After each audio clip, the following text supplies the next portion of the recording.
ever thought, why am I still being tired even when I rest? Why do I keep pushing, crashing, recovering, and repeating the same cycle? Why does consistency feels impossible for me? This is not something that I want you to take personal. It's how work has been designed. Recently, I co-hosted a masterclass from burnout to balance with Mayoni, where we explore burnout, hormones, nervous system regulation, and sustainable work through a hormone and nervous system informed lens. And what we saw, and this is from the data we have found in our research, is that time and time again, burnout has been misunderstood for decades because ultimately it is a mismatch between timing, cycles, expectations, and energy in female bodies. And that's how work has been structured. If we don't work with our biology, burnout becomes predictable. And I want to unpack this properly in this episode. So stick around and learn the very framework that we shared last week in this masterclass because I believe it's going to help you to feel less burnout and more in balance.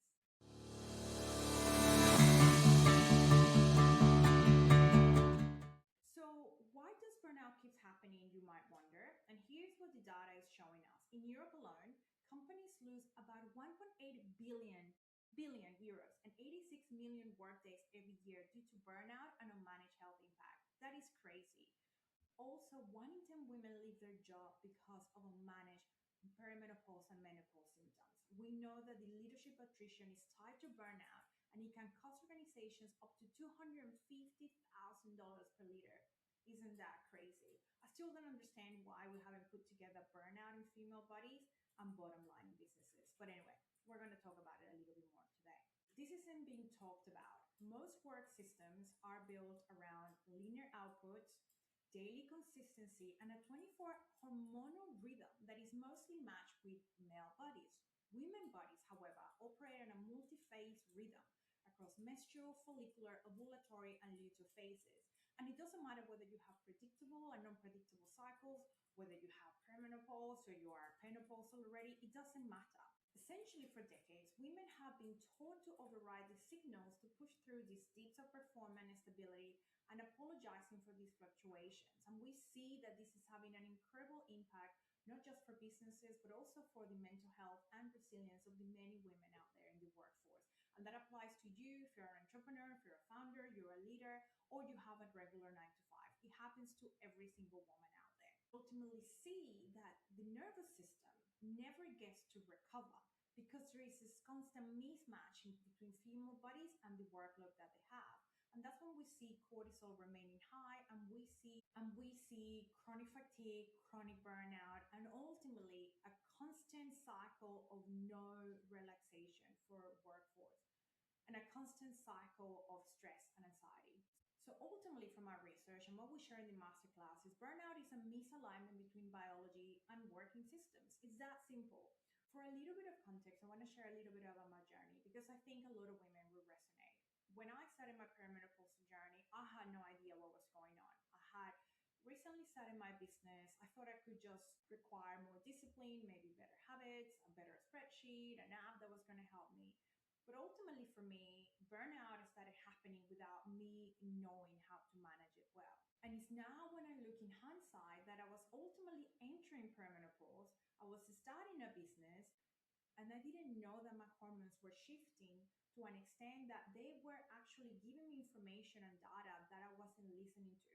I was constantly given this feedback in different phases of my cycle where I either needed to slow down because my energy might have been the lowest, or I needed to go a little bit faster because I had ultimately for me, being an entrepreneur in perimenopause and later diagnosed with ADHD, forced me to look at things differently and to confront a deeper truth. What I thought was failure for me was actually feedback. My nervous system and hormones were giving me data, and this criticism ultimately for me, writing my book, Breathe In, Fuck This Shit and Breathe Out, and founding Bespo gave me the space to study burnout and productivity differently. And that's what I'm really passionate about. My dream is that every workplace, every entrepreneur, and every woman worldwide can work differently with the biology and the rhythms.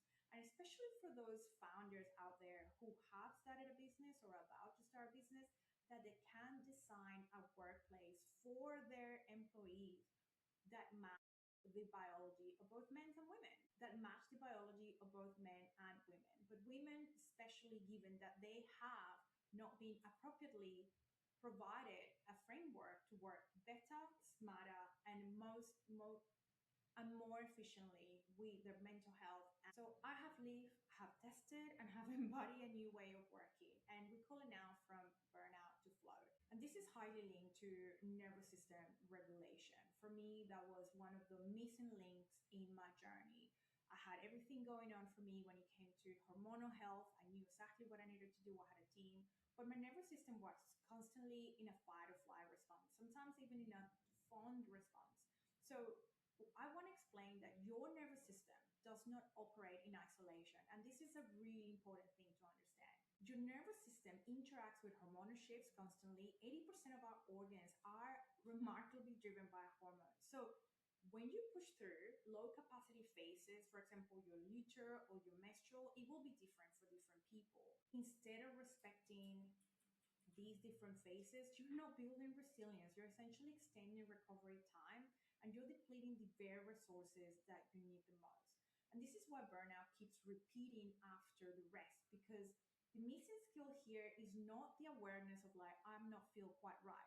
Most women already know when something is off. What is missing is a framework and it's a structure. Awareness without structure is going to create more self-doubt, more shame, and that is not going to support. So I want to show you the very framework that has helped me, the framework that we have tested with our customers, and ultimately, there's some things that you can definitely apply right now, today, from this podcast. So I want to make it very tangible and very practical for you. So grab a pen and paper and start thinking, how can this apply to you? So I'm going to get started. The first part of the framework is the STING framework. Essentially, it's a combination of science, somatics, and workplace design. And the first thing here is about somatic awareness. What is somatic awareness? It's ultimately around reading tension, fatigue, focus dips, and anxiety before burnout hits. This is where using breath work, micromobility support a regulated nervous system in real time. We know as well from our data that managers who are trained on somatic awareness can lead teams that are up to 21 more productive and reduce emotional contagion under stress. I think that is amazing. If we think of somatic awareness, it is really around your body. Soma means your body. Ultimately, we listen and constantly get signals from our body, and it's up to you to really ultimately decide if you want to be understanding these signals and do something about it. The second part of the framework is your rhythms. When we talk about rhythms, we talk about syncing your workloads, your meetings, your decisions, making them so aligned with the energy that you have with that moment. Now, one thing I want to say very clearly, it is going to be impossible to match every single thing that you have with the potential cycle that you might be living in that very moment. When you understand that these patterns will come up and maybe you have different goals, deadlines, projects that you're working on, it is okay to not have a match. Happens to me all the time. But what you're going to be able to do is to ultimately have a better baseline in your day to day. And that baseline might be nourishment, might be nutrition, might be movement, might be sleep, whatever it is for you. But this baseline, you can define it as a bank account.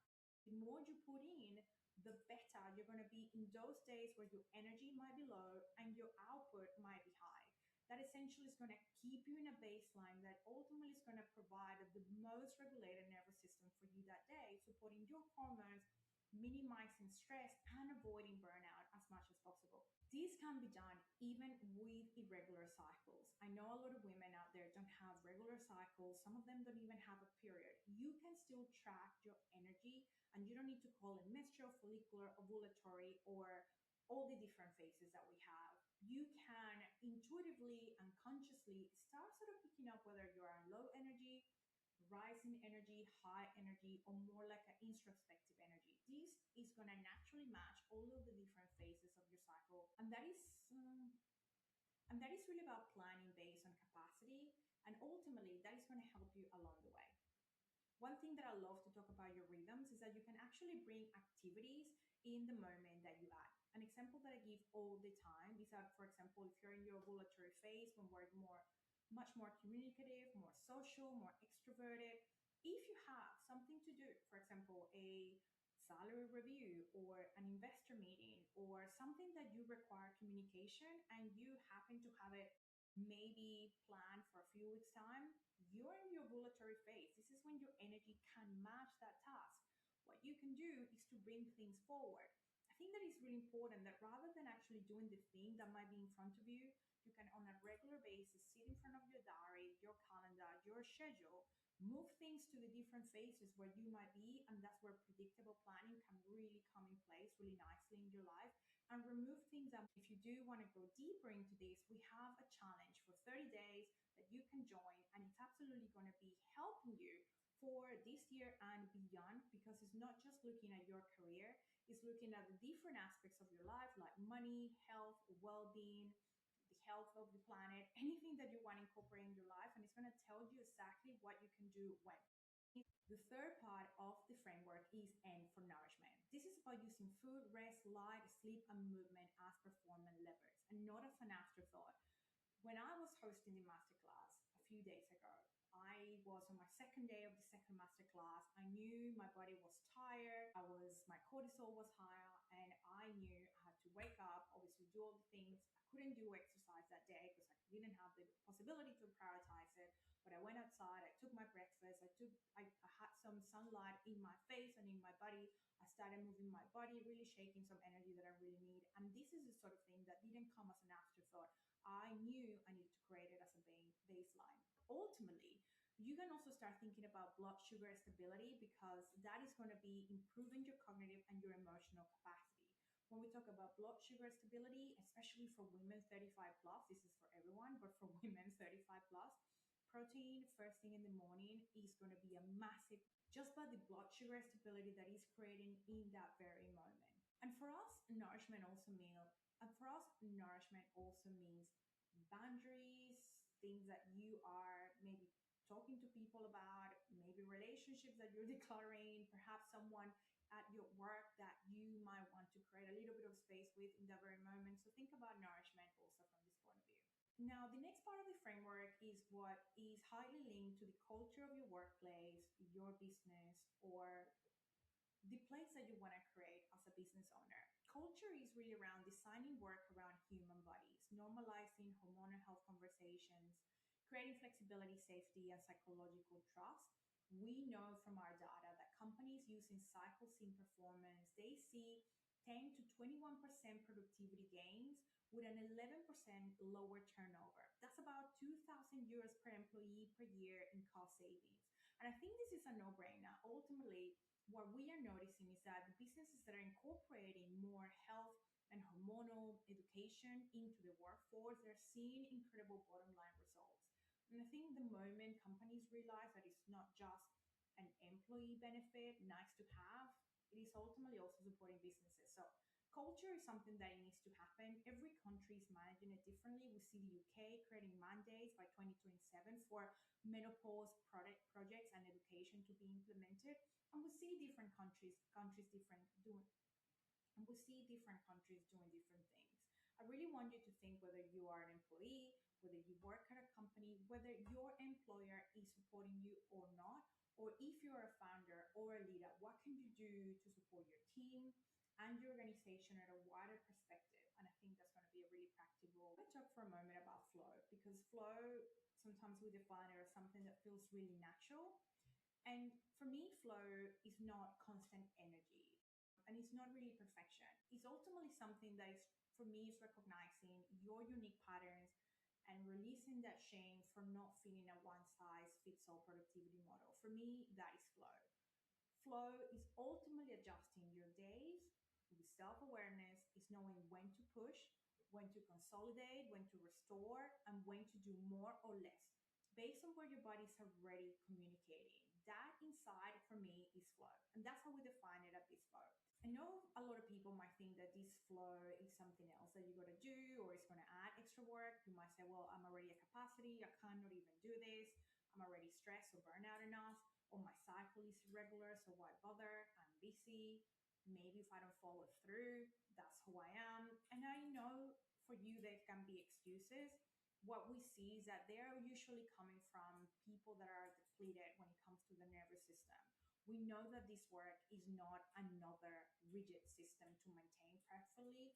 It is ultimately a lens that you can use to help you to slow down, to manage your nervous system better, to reduce burnout, reduce fatigue, and ultimately feel better on a regular basis. Remember, stress is also being controlling your hormones, making your very cycles to an extent unpredictable, and really controlling the different things that are happening in your life.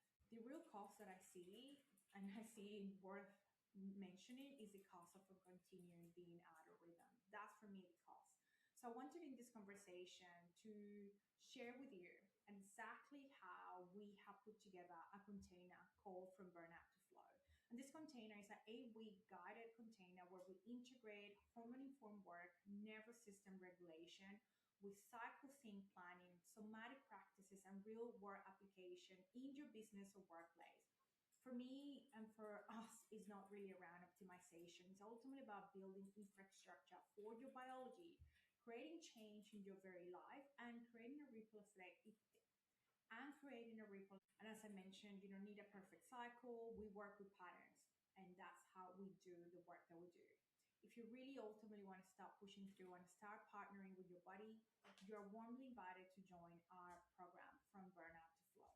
The link will be in the show notes, and we are going to be closing enrollment on the 15th of February, as we're going to be kicking things off on the 16th of February. I want you to walk away with this, and I want you to remember that you're not a failure. Burnout isn't a failure. Your body's not broken. Your body's ultimately communicating with you. And flow would ultimately begin when you start listening and start slowing down. The work that we're doing is really ultimately changing the paradigm of how women, workplaces, and productivity have been seen for decades. And we want to hear your voice on how we can shape it to be a better way for you, your business, and your organization to function. And if this episode supported you, share it with someone who is quietly exhausted and doesn't yet know that there is another way. Thank you so much for joining, and I hope to see you next time. Take care.